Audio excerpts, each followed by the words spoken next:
Kapıdakaldığım.com 7/24 çilingir servisi işlemlerinizde uzman ekiplerimizle 20 dakikada hizmet vermekteyiz.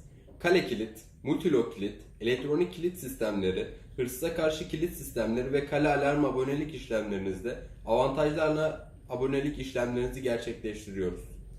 Güvenliğinizle ilgili her şey için 444 1 468 veya 0535 726 1533 numaralı hatlarımızdan bizlere 7/24 ulaşabilirsiniz. Kapıda kaldığım.com güvenli günler diler.